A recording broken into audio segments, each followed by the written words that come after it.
이놈아, 이준아, 옷 다 버리게 뭐하냐? 할아버지, 오늘은 경운기 왼쪽 뒷바퀴가 좀 아프대요. 사람들은 흔히 세상이 눈에 보이는 대로 돌아간다고 믿습니다. 화려한 네온사인, 높게 솟은 빌딩, 그리고 통장 숫자가 찍히는 소리 같은 것들에 매몰되어 살아가죠. 하지만 그 소란스러운 소음 아래 우리가 딛고 선 이 거대한 대지가 매 순간 어떤 이야기를 하고 있는지 귀 기울이는 사람은 거의 없습니다. 여기 경기도 외곽의 작은 마을 명곡리에는 조금 특별한 청년이 살고 있습니다. 올해로 20살이 된 이준이죠. 이준은 매일 아침 남들보다 조금 일찍 하루를 시작합니다. 그가 가장 먼저 하는 일은 세수도 아침 식사도 아닙니다. 집 앞마당 낡은 평상 아래 혹은 마을 어귀의 울퉁불퉁한 아스팔트 바닥에 가만히 엎드려 귀를 대는 일입니다. 이준아 이놈아, 또 옷 다 버리고 뭐하냐? 마을 이장 팔복 영감이 낡은 경운기를 끌고 지나가며 혀를 찹니다. 팔복 영감은 이 동네에서 이준을 가장 아끼는 사람이자 이준의 부모님이 사고로 떠난 뒤 녀석을 거둬준 유일한 어른입니다. 이준은 대답 대신 배시시 웃으며 먼지를 털고 일어납니다. 사실 마을 사람들에게 이준은 착한 바보로 통합니다. 20살이나 먹었지만 말투는 어눌하고 하는 일이라곤 동네 어른들의 흙 묻은 신발을 닦아주거나 잔심부름을 하는 게 전부니까요. 하지만 사람들은 모릅니다. 이준의 귀가 얼마나 경이로운지 말이죠. 이준에게 세상은 소리의 바다입니다. 남들에겐 그저 적막한 새벽이겠지만 이준에겐 수천 마리의 벌레들이 땅속에서 기어가는 소리, 말라가는 나무 뿌리가 수분을 찾아 흙을 파고드는 비명, 그리고 수 킬로미터 밖에서 달려오는 트럭의 진동까지 선명한 입체 서라운드로 들려옵니다. 할아버지, 오늘은 경운기 왼쪽 뒷바퀴가 좀 아프대요. 끼익끼익 소리가 평소보다 무거워요. 이준의 말에 팔복 영감은 귀신 같은 놈이라며 뒷바퀴를 발로 툭 칩니다. 실제로 며칠 뒤면 그 바퀴의 축이 어김없이 부러지곤 했죠. 마을 사람들은 이걸 바보의 운이라고 생각했지만 이준에겐 그저 세상이 들려주는 정직한 정보일 뿐이었습니다. 그런데 최근 평화롭던 명곡리의 소리가 변하기 시작했습니다. 마을 건너편 임야를 사들인 외지인 건설업자 김 사장이 나타난 뒤부터였습니다. 그는 번쩍이는 검은색 세단을 타고 나타나 마을 회관에서 화려한 재개발 설명회를 열었습니다. 여러분, 이제 명곡리는 수도권 최고의 신도시가 될 겁니다. 여러분이 대대손손 지켜온 이 낡은 땅이 금싸라기 땅으로 변하는 마법을 보여드리겠습니다. 김 사장의 목소리는 기름졌고 그의 웃음소리는 확신에 차 있었습니다. 평생 흙만 파먹고 살던 노인들의 눈에는 생기가 돌기 시작했습니다. 우리 집도 이제 아파트가 되는 거요? 보상금이 수억이라며?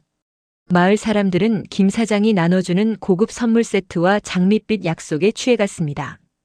하지만 이준은 그 현장에서 혼자만 다른 것을 듣고 있었습니다. 김 사장이 웃을 때마다 그의 가슴 쪽에서 들리는 불규칙하고 빠른 심장 박동. 그것은 자신감의 박동이 아니었습니다. 무언가를 필사적으로 숨기고 있거나 누군가를 속일 때 나오는 교활한 진동이었죠. 이준은 본능적으로 김 사장의 근처에 가고 싶지 않았습니다.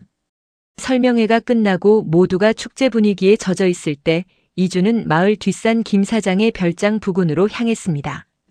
김 사장은 재개발을 본격적으로 시작하기 전 자신의 별장을 먼저 짓겠다며 마을 사람들의 접근을 막아둔 상태였습니다. 높은 가림막이 쳐진 그곳에서 이준은 다시 땅에 귀를 댔습니다.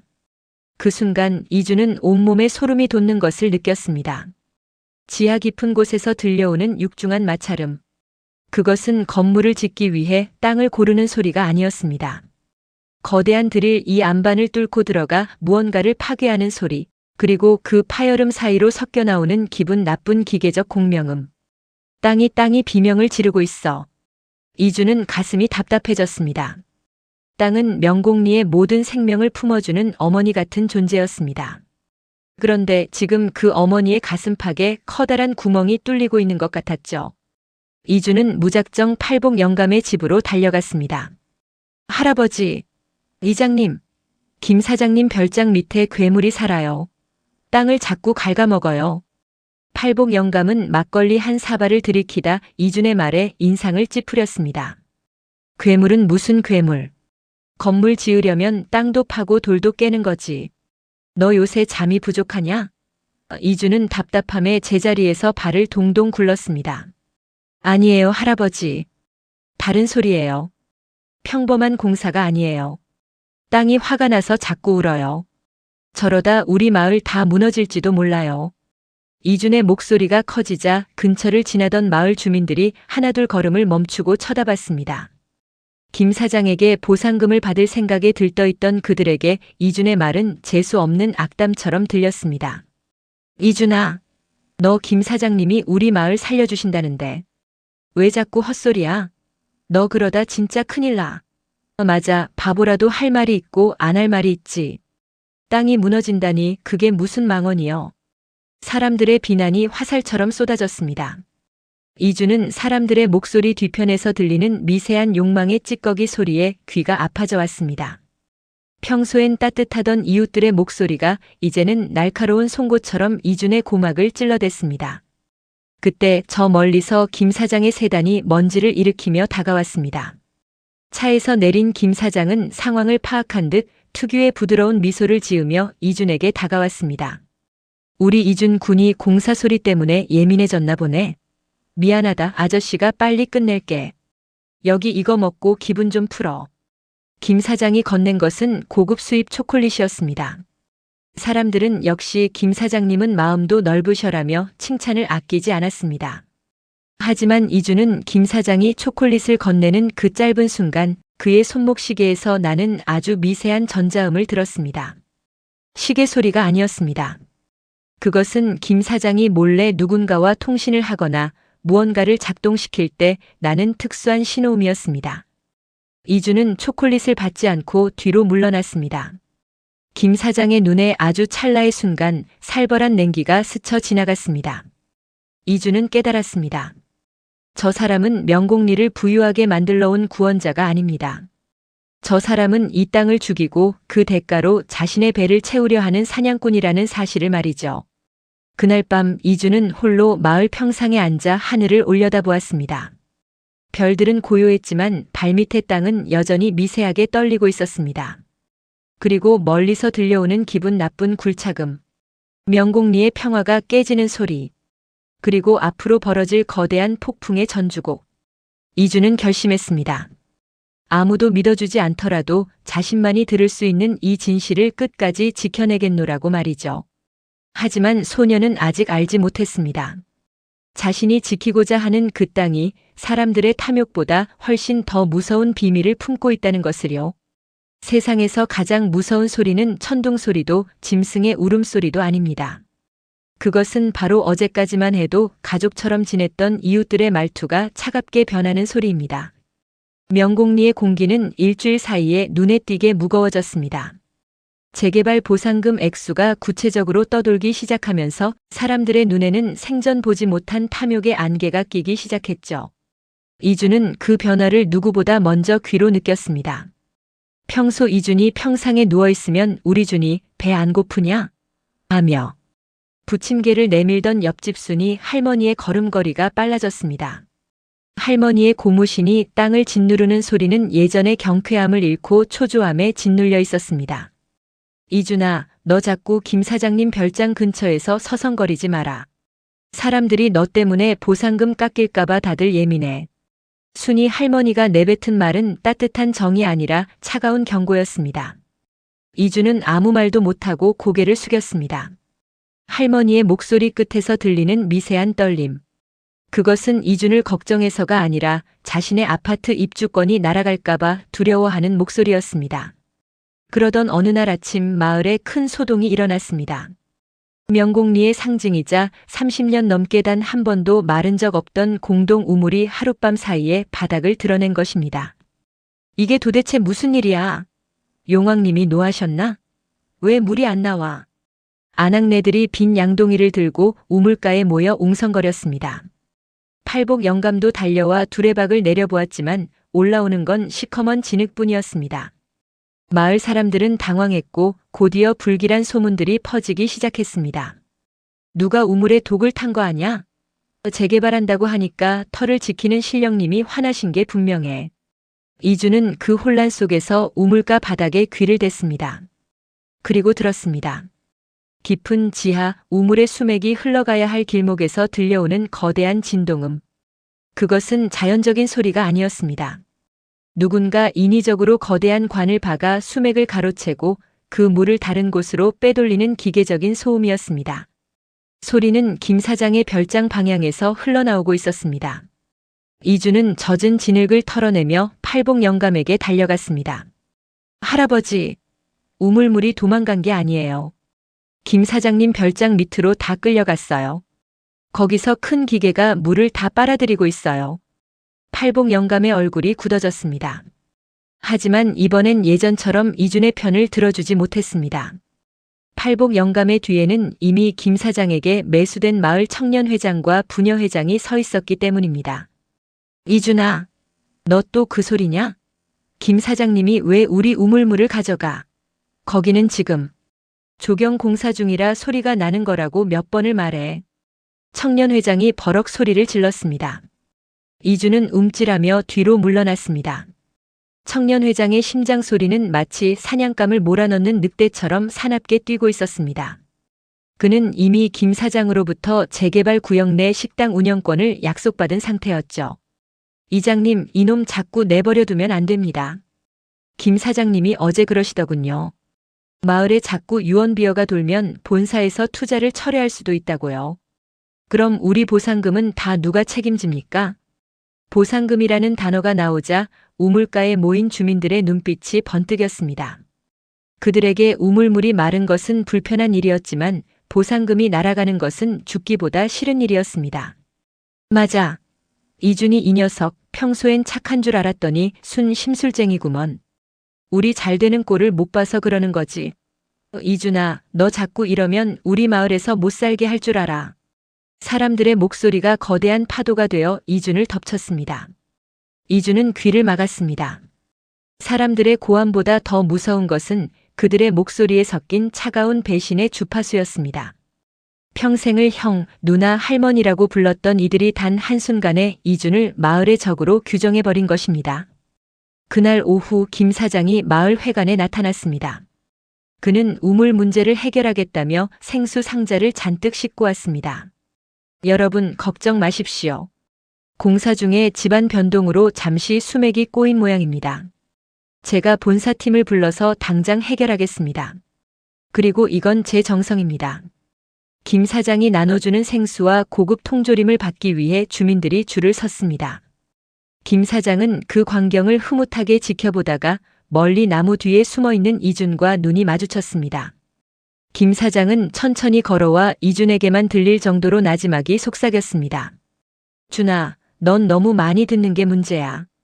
듣기 싫은 소리는 안 듣는 게 내 건강에 좋을 텐데. 김 사장의 목소리는 얼음처럼 차가웠습니다. 그리고 그가 돌아설 때 이준은 김 사장의 주머니에서 꺼낸 작은 물건을 보았고 작게 들리는 지지직 소리를 포착했습니다. 그것은 녹음기나 통신기가 아니었습니다. 특정 주파수를 발생시켜 사람의 평형 감각을 어지럽히거나 환청을 유발하는 고성능 음향 장비의 소리였습니다. 그날 밤부터 이준의 방에는 이상한 소리가 들리기 시작했습니다. 지익.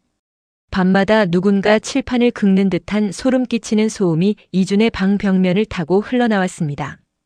이준은 잠을 이룰 수 없었습니다. 다른 사람들에겐 들리지 않는 오직 이준의 예민한 청각에만 들리는 고주파 공격이었습니다. 이준은 머리가 깨질 듯이 아파 귀를 감싸 쥐고 방구석에 웅크렸습니다.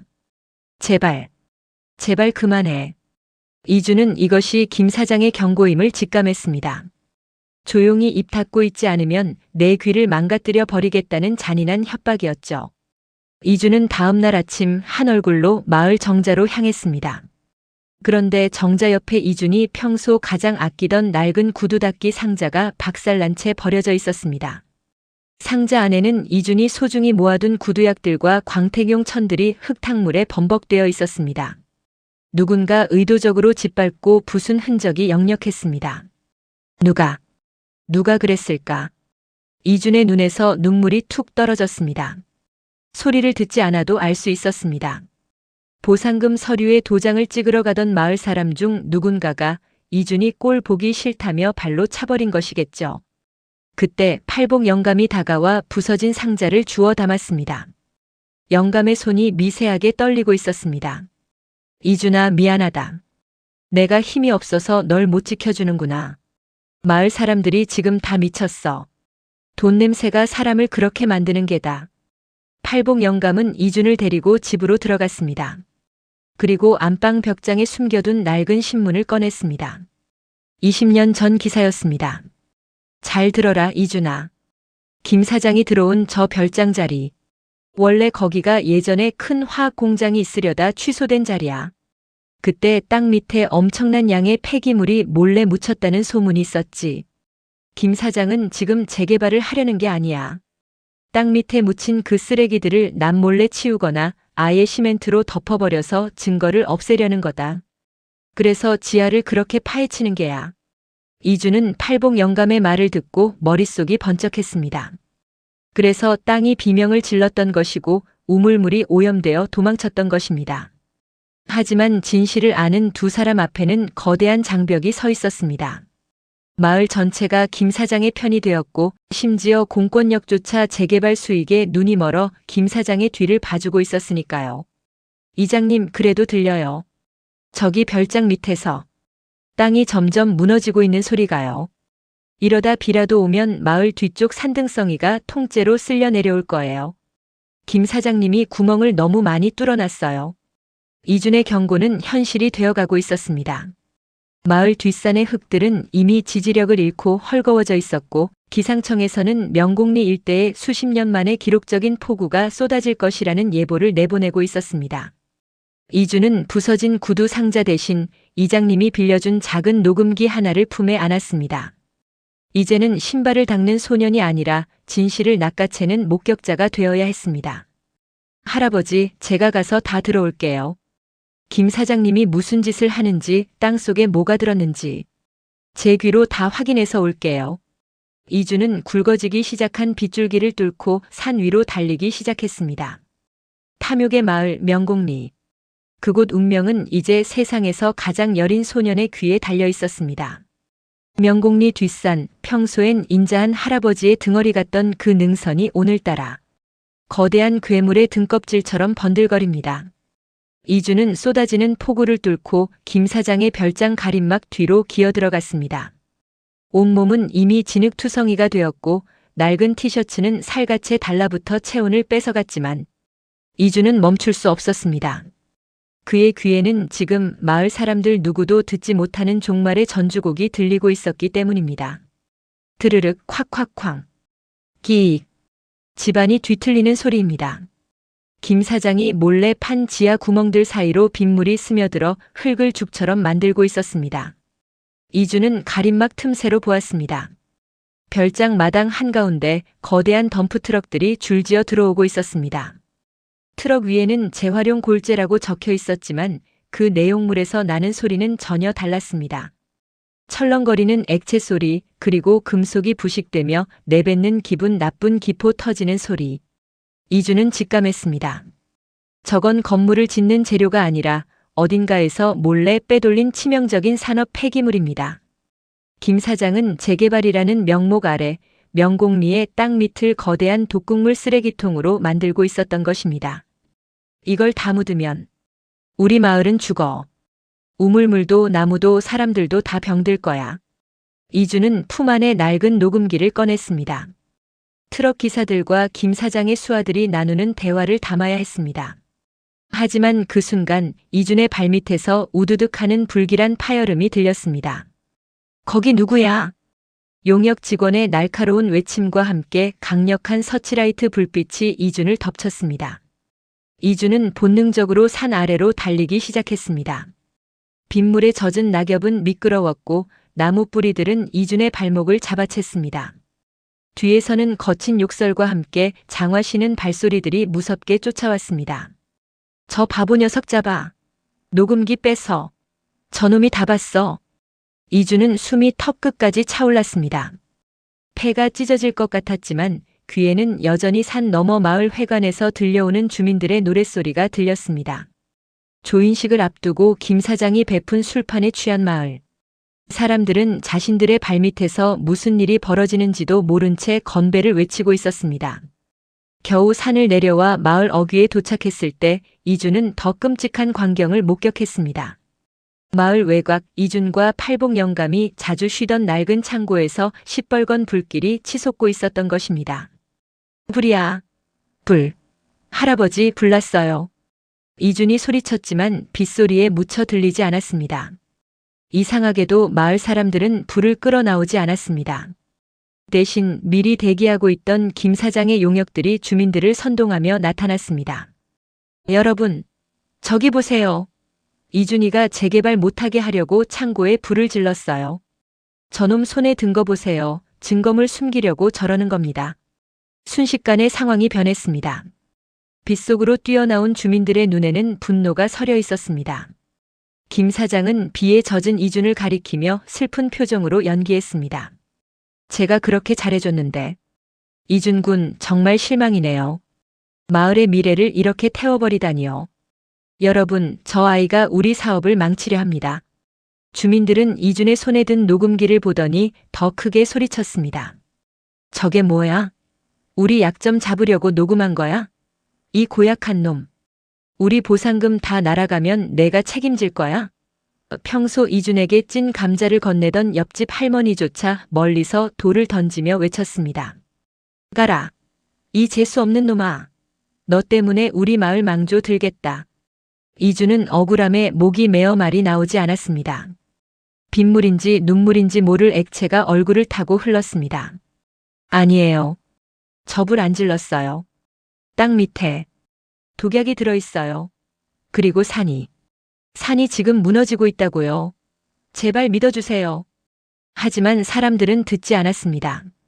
그때 김 사장이 검은 우산을 쓰고 유유히 군중 사이를 헤치며 나타났습니다. 그의 구두는 진흙 한 방울 묻지 않은 채 반짝이고 있었습니다. 그는 이준 앞에 멈춰 서서 아주 인자한 목소리로 속삭였습니다. 준아, 넌 너무 많이 듣는 게 문제야. 아저씨가 경고했지? 그 녹음기 이리 주렴. 넌 아픈 아이잖아. 사람들이 널 무서워해. 김 사장이 주머니 속에서 무언가를 조작하자 이준의 귓속으로 B-하는 날카로운 고주파음이 쏟아져 들어왔습니다. 오직 초정밀 청력을 가진 이준에게만 고문처럼 작용하는 소음이었습니다. 이준은 비명을 지르며 바닥을 굴렀습니다. 주민들은 그런 이준을 보고 정말 미쳤나 봐. 무서워서 같이 못 살겠네라며 혀를 찼습니다. 결국 이준은 마을 어귀 경계선 밖으로 밀려났습니다. 주민들은 이준의 낡은 가방을 길바닥에 던져버리고 마을 대문을 걸어 잠갔습니다. 빗속에 홀로 남겨진 소년. 이준은 차가운 아스팔트 바닥에 주저앉아 흐느꼈습니다. 하지만 그 순간 이준의 무릎을 타고 아주 깊고 거대한 진동이 전달되었습니다. 그것은 땅의 울음소리가 아니었습니다. 집안이 빗물을 견디지 못하고 터져나가기 직전에 내뱉는 항복의 소리였습니다. 이준은 눈을 번쩍 떴습니다. 안 돼. 이장님. 할아버지. 도망쳐요. 산이 마을을 먹으러 와요. 5분도 안 남았다고요. 이준은 닫힌 마을 대문을 미친 듯이 두드렸습니다. 하지만 안에서는 주민들이 이준을 향해 욕설을 내뱉을 뿐이었습니다. 이준은 절망했습니다. 자신을 버리고 방화범으로 몰아낸 이웃들. 그냥 도망치면 그만이었습니다. 하지만 이준의 귀에는 마을 사람들의 웃음소리 뒤로 그들의 집들이 흙더미에 깔려 으스러지는 소리가 너무나 선명하게 들려왔습니다. 이준은 다시 산을 향해 달리기 시작했습니다. 마을로 가는 길은 막혔지만 마을 방송실로 통하는 비상. 연락용 케이블 중계기가 산 중턱에 있다는 것을 알고 있었습니다. 그는 산사태가 시작되려는 산비탈을 기어 올라갔습니다. 진흙이 눈을 가리고 날카로운 돌멩이가 손바닥을 찢었지만 멈추지 않았습니다. 마침내 중계기 박스 앞에 선 이준. 그는 빗물에 젖어 전기가 파르르 튀는 단자에 자신의 녹음기를 억지로 연결했습니다. 손끝이 감전되어 전율이 잃었지만 이 악물고 버텼습니다.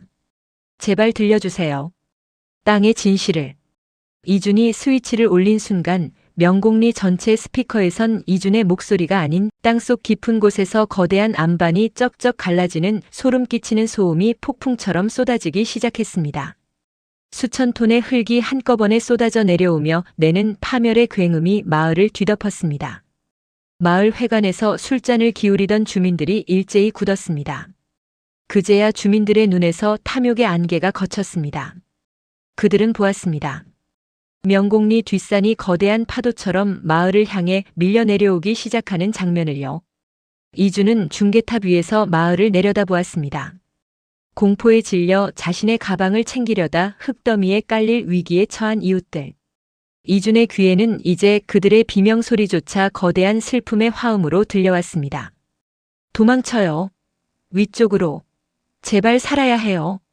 이준의 외침과 동시에 그가 서 있던 산비탈이 거대한 굉음과 함께 아래로 쏟아져 내리기 시작했습니다. 폭풍의 중심에서 소녀는 홀로 서서 대지의 심판을 온몸으로 받아내고 있었습니다. 마을을 삼키려는 흙더미의 파도 속에서 이준의 실루엣이 흐릿해져 갔습니다. 하늘을 찢는 듯한 천둥 소리와 함께 명곡리 뒷산이 거대한 진흙 파도가 되어 밀려 내려오기 시작했습니다. 그 찰나 마을 전체에 울려 퍼진 것은 비명보다 날카롭고 육중한 기계적 파열음이었습니다. 중계탑 꼭대기에서 이준이 연결한 녹음기는 빗물에 젖어 단자가 타 들어가면서도 마지막 힘을 다해 땅속 깊은 곳의 진실을 마을 스피커로 쏟아내고 있었습니다. 피해. 산이 무너진다. 모두 높은 곳으로 뛰어. 팔복 이장에 찢어지는 듯한 외침이 광장에 울려 퍼졌습니다. 조인식의 기쁨에 취해 술잔을 들고 있던 주민들은 그제야 자신들의 등 뒤에서 집과 나무를 통째로 삼키며 밀려오는 시커먼 토사를 목격했습니다. 사람들은 신발이 벗겨지는 줄도 모르고 마을 뒷산 반대편 언덕을 향해 필사적으로 달렸습니다. 하지만 땅은 이미 김 사장이 몰래 파놓은 불법 구멍들로 인해 거대한 함정이 되어 있었습니다. 우드득 소리와 함께 마을 안길 아스팔트가 종이장처럼 찢어지며 시커먼 입을 벌렸습니다. 보상금 서류를 챙기려다 발이 빠진 주민, 가축을 구하려다 고립된 노인들의 비명이 빗소리에 섞여 아수라장을 이뤘습니다. 그 혼란의 중심에서 이주는 중계탑 철골을 생명줄처럼 붙잡고 있었습니다. 쏟아지는 토사가 중계탑 하단을 강타할 때마다 철골이 비명을 지르며 휘어졌습니다. 이준의 귀에는 이제 자신의 뼈가 부러지는 소리보다 평생을 보아온 마을 집들이 흙더미에 깔려 으스러지는 소리가 더 크게 들려왔습니다. 제발, 제발 다들 살아야 해요. 이준은 마지막 스위치를 올렸습니다. 그 순간 녹음기 속에 담겨있던 김 사장의 추악한 육성이 마을 스피커를 통해 천둥처럼 울려 퍼졌습니다. 야, 이번 비에 폐유통들 다 휩쓸려가게 구멍 더 크게 뚫어버려. 어차피 산사태 나면 다 자연재해라고 우기면 그만이야. 그 바보 녀석은 적당히 사고사로 처리해서 묻어버리고. 그 목소리가 명곡리 산천에 울려 퍼지는 순간 도망치던 주민들은 멈춰 섰습니다. 자신들을 부자로 만들어줄 구원자라 믿었던 김 사장의 입에서 나온 묻어버려라는 단어. 그것은 빗물보다 차갑게 주민들의 심장을 꿰뚫었습니다. 사람들은 공포 속에서도 배신감에 몸을 떨었습니다. 그때였습니다. 거대한 집안 치마와 함께 김 사장의 검은 세단이 마을 광장 한복판에서 멈춰 섰습니다. 그는 비리가 담긴 가방을 안고 탈출하려 했지만 그가 불법으로 약화시킨 땅이 정작 자신의 발목을 잡은 것입니다. 차 바퀴가 헛돌며 진흙 속에 깊이 박혀버렸습니다. 비켜. 이 무식한 것들아. 내 차 안 빼. 김 사장이 창문을 내리고 악을 썼지만 이미 공포는 분노로 변해 있었습니다. 주민들은 서로의 손을 맞잡고 인간띠를 만들어 고립된 이웃들을 구조하기 시작했습니다. 돈 때문에 갈라졌던 마음들이 죽음의 문턱에서 다시 명곡리 사람이라는 이름으로 하나가 되었습니다. 주민들은 김 사장의 차를 지나쳐 서로를 구하러 달려갔습니다. 폭풍이 휩쓸고 지나간 다음 날 새벽 명곡리는 처참했습니다. 마을 절반이 붉은 흙더미에 잠겼고 마을의 상징이던 느티나무는 허리가 꺾인 채 쓰러졌습니다. 주민들은 넋이 나간 채 진흙 벌판이 된 마을을 바라보았습니다. 하지만 그들의 시선은 곧 한 곳으로 모였습니다. 산 중턱 형체를 알아볼 수 없이 꺾여버린 중계탑이었습니다. 준아, 이준아. 팔복 영감이 흙탕물을 헤치며 달려갔습니다. 주민들도 하나둘 삽과 괭이를 들고 뒤를 따랐습니다. 우리가 돌을 던졌는데 그 바보가 우리를 살렸어. 누군가 흐느끼며 흙을 파헤치기 시작했습니다. 손톱이 뒤집히고 피가 나도 아무도 멈추지 않았습니다. 주민들의 얼굴은 죄책감과 슬픔으로 뒤덮였습니다. 마침내 꺾인 철골 아래 진흙 범벅이 된 채 쓰러져 있는 이준이 발견되었습니다. 소녀는 차가운 흙더미 속에서도 녹음기를 가슴에 꼭 품고 있었습니다. 마치 자신의 생명보다 그 안의 진실이 더 소중하다는 듯이 그 낡은 기계를 놓지 않고 있었습니다. 준아, 눈 좀 떠봐라. 이 못난 늙은이가 잘못했다. 제발, 제발. 팔복 영감이 이준을 품에 안고 오열했습니다. 주민들은 차마 고개를 들지 못했습니다. 자신들의 탐욕이 이 맑은 소년을 사지로 몰아넣었다는 사실에 가슴을 쳤습니다. 한참을 흔들었을까 이준의 가느다란 손가락이 미세하게 떨렸습니다. 이준이 천천히 눈을 떴습니다. 하지만 평소와 달랐습니다. 소년의 눈동자는 초점을 잃은 듯 멍했고 주변에서 부르는 간절한 목소리에도 아무런 반응이 없었습니다. 이준은 가만히 자신의 귀를 만졌습니다. 이장님, 이상해요. 세상이 너무 조용해요. 아무 소리도 안 들려요. 세상의 모든 미세한 숨결까지 보물처럼 듣던 소년의 예민한 청각이 거대한 토사, 붕괴의 압력과 중계탑의 굉음 속에서 완전히 사라져버린 것입니다. 주민들은 무너져 내렸습니다. 소년의 귀는 명공리의 수호신이었는데 그 수호신을 자신들이 죽인 것이나 다름없었기 때문입니다. 하지만 이준은 오히려 환하게 웃었습니다. 다행이다. 이제 땅 밑에서 우는 소리가 안 들려요. 이제 땅이 안 아픈가 봐요. 이장님, 마을 사람들은 다 무사한 거죠? 그럼 됐어요. 소년의 그 맑은 질문에 주민들은 차마 말을 잇지 못하고 통곡했습니다. 자신들의 보상금보다 소년의 귀를 더 소중히 여겼어야 했다는 때늦은 후회가 명공리를 가득 채웠습니다. 그날 오후 현장에 들이닥친 경찰과 조사단 앞에서 김 사장은 끝까지 발뺌했습니다. 이건 지질학적 재해입니다. 제 공사와는 무관해요. 저 바보가 조작한 녹음기일 뿐입니다. 그때 이준이 부축을 받으며 나타났습니다. 소리는 들리지 않지만 소녀는 김 사장의 입모양을 정확히 읽고 있었습니다. 이준은 품 안에서 반파된 녹음기를 건넸습니다. 이 안에 당신이 땅을 죽이면서 했던 말들 다 들어있어요. 땅은 거짓말을 안 하지만 기계는 기록을 하거든요. 당신의 심장 소리까지요. 녹음기에서 흘러나오는 명확한 증거들. 폐기물 매립 계획, 방화 사주, 그리고 이준에 대한 살해 위협까지. 김 사장은 현장에서 수갑이 채워졌습니다. 주민들은 연행되는 김 사장을 향해 일제히 소리쳤습니다. 사건이 일단락된 후 명공리에는 기적 같은 일이 일어났습니다. 재개발은 전면 취소되었지만 정부와 환경단체가 나서서 국내 1호 환경치유마을로 지정했습니다. 땅 밑에 묻혔던 폐기물들은 모두 수거되었고 오염된 우물물도 정화 작업을 시작했습니다. 마을 사람들은 누가 먼저랄 것도 없이 매일 아침 이준의 집 앞에 모였습니다. 그들은 소리가 들리지 않는 이준을 위해 서툰 손짓으로 수화를 배웠고 글자를 크게 적은 스케치북을 들고 찾아왔습니다. 준아, 미안하다. 내가 우리 생명줄이었어. 이준아, 내가 닦아준 이 신발 신고 오늘부터 다시 시작해볼게. 고맙다. 이준은 소리는 듣지 못했지만 주민들의 손을 잡을 때마다 전해지는 따뜻한 맥박을 느꼈습니다. 그것은 김 사장의 기름진 웃음소리보다 보상금 계약서의 사각거림보다 훨씬 더 진실하고 아름다운 진동이었습니다. 이준은 다시 마을을 바라봅니다. 소리는 들리지 않지만 그는 이제 마음으로 세상을 듣기 시작했습니다. 발바닥을 타고 전해지는 개미들의 행렬, 잎새를 흔드는 바람의 무게, 그리고 자신을 바라보는 이웃들의 따뜻한 시선. 소년의 귀는 닫혔지만 명공리의 마음은 그 어느 때보다 활짝 열려 있었습니다. 대지는 다시 숨을 쉬기 시작했고 그 숨결을 온몸으로 느끼며 이준은 세상에서 가장 평온한 미소를 지었습니다. 마을 전체에 흐르는 이 고요함이야말로 이준이 평생을 기다려온 가장 아름다운 소리였습니다. 폭풍이 휩쓸고 간 명공리의 아침은 이전과는 전혀 다른 종류의 고요함으로 가득 차 있습니다. 예전의 고요함이 무언가 벌어지기 전에 불길한 전조였다면 지금의 고요함은 상처를 씻어낸 돼지가 깊은 잠에서 깨어나 내뱉는 평온한 숨결과도 같습니다.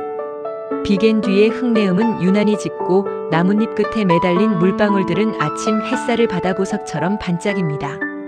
사건 이후 1년이라는 시간이 흘렀습니다.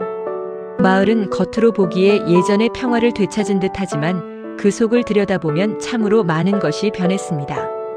김 사장은 구속되어 법의 심판을 기다리고 있고 그가 재개발이라는 명목 아래 몰래 파헤쳤던 땅 밑의 독극물 폐기물들은 국가 차원의 대대적인 정화 작업을 통해 모두 수거되었습니다. 돈봉투를 흔들며 이웃을 이간질하던 외지인들은 자취를 감췄습니다. 대신 그 자리에는 흙을 만지고 나무를 심는 주민들의 정직한 땀방울이 채워졌습니다. 재개발의 환상에 부풀어 서로를 헐뜯던 주민들은 이제 보상금 대신 흙을 만지며 살아갑니다. 돈으로 지은 아파트보다 자신들의 발을 정직하게 받쳐주는 이 땅이 얼마나 소중한지 뼈저리게 깨달았기 때문입니다. 마을 곳곳에는 무너진 담벼락 대신 소박한 돌담이 쌓였고 그 사이로 이름 모를 들꽃들이 피어나기 시작했습니다. 이주는 여전히 마을 어귀 낡은 평상에 앉아 있습니다. 비록 그의 귀는 그날의 사고 이후 영영 닫혀버렸지만 소년의 얼굴은 그 어느 때보다 환하고 맑습니다. 이주는 이제 소리를 귀로 듣지 않고 온몸의 감각으로 느낍니다.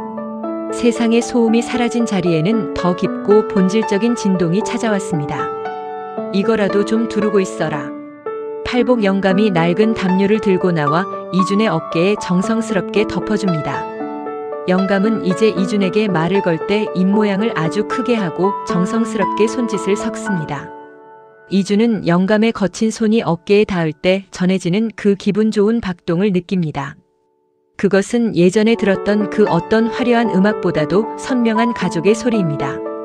팔복 영감의 손마디에 박힌 굳은 살조차 이준에게는 따스한 언어로 읽힙니다.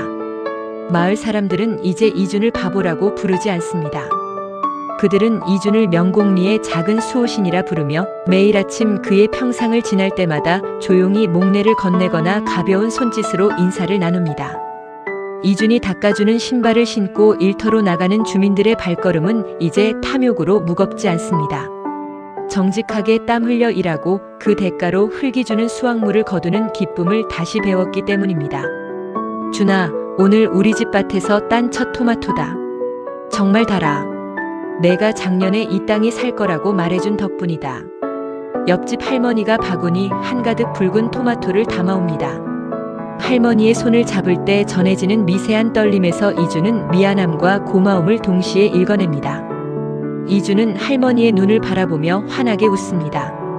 소리는 들리지 않지만 두 사람 사이에는 그 어떤 대화보다 밀도 높은 교감이 흐릅니다. 한때 말라버렸던 마을 공동 우물에는 다시 맑은 물이 솟구치기 시작했습니다. 정화 작업이 끝난 뒤 돌아온 물은 이전보다 훨씬 차고 깨끗합니다. 이주는 우물가 바닥에 가만히 손바닥을 댑니다. 깊은 땅 속에서 물줄기가 돌틈을 타고 올라오는 리드미컬한 진동이 손끝을 타고 전해집니다. 이장님, 물이 다시 노래를 불러요. 아주 시원하고 맑은 노래예요. 예전보다 더 힘차게 바닥을 치며 올라오고 있어요. 팔복 영감이 이준의 옆에 앉아 스케치북에 커다란 글씨를 씁니다. 준아, 땅이 뭐라고 하니? 이준은 지그시 눈을 감고 발바닥을 통해 전해지는 대지의 숨결에 집중합니다. 땅이 이제 하나도 안 아프대요. 사람들이 자기를 아껴줘서 고맙대요. 이장님, 저기 나무 뿌리 끝에서 물을 빨아들이는 진동이 제 손가락 끝까지 느껴져요. 땅속 개미들이 집을 짓는 바스락거림까지 제 온몸이 귀가 된 것 같아요. 이주는 더 이상 땅의 비명을 듣지 않아도 됩니다. 소리를 잃은 대신 얻은 것은 대지와의 더 깊은 공명입니다. 소녀는 이제 흙 한 줌, 풀 한 포기 속에 깃든 생명의 의지를 온몸의 피부로 읽어냅니다. 그것은 귀로 듣는 것보다 훨씬 더 정직하고 정확한 정보입니다. 마을 회관 옆에는 작은 기념비가 하나 세워졌습니다. 거기에는 화려한 이름들 대신 명곡리를 지켜낸 이준의 낡은 구두 닦기 상자가 조각되어 있습니다. 비바람에 깎인 상자의 질감까지 그대로 살린 조각은 마을의 자부심이 되었습니다. 그리고 그 밑에는 주민들이 마음을 모아 새긴 문구가 적혀 있죠. 사람은 거짓을 말해도 땅은 언제나 정직한 소리를 낸다. 진실을 듣는 자 대지의 축복을 얻으리라. 주민들은 매일 이 비석을 닦으며 다짐합니다. 다시는 보상금 몇 푼에 이웃을 배신하지 않겠노라고, 다시는 자신들의 삶의 터전을 욕망의 쓰레기통으로 만들지 않겠노라고 말이죠. 명곡리는 이제 전국에서 가장 공기가 맑고 인심이 후한 마을로 소문이 났습니다. 주말이면 멀리서 사람들이 찾아와 이준에게 신발을 맡기고 소년이 전하는 땅의 위로를 받고 갑니다. 석양이 지는 마을 풍경이 노을로 가득합니다. 황금빛 빗줄기가 명곡리 전체를 포근하게 감싸 안으며 지붕 위로 긴 그림자를 들이웁니다. 팔복 영감과 이주는 예전처럼 평상에 나란히 앉아 저물어가는 해를 바라봅니다. 영감은 이준의 어깨를 토닥이며 마음속으로 생각합니다. 준아, 내 귀를 뺏어간 이 못난 세상을 원망하지 마라. 너는 대신 우리 모두의 닫혔던 마음의 귀를 열어주었단다. 내가 잃어버린 소리보다 내가 우리에게 들려준 진실이 훨씬 더 크고 귀하단다.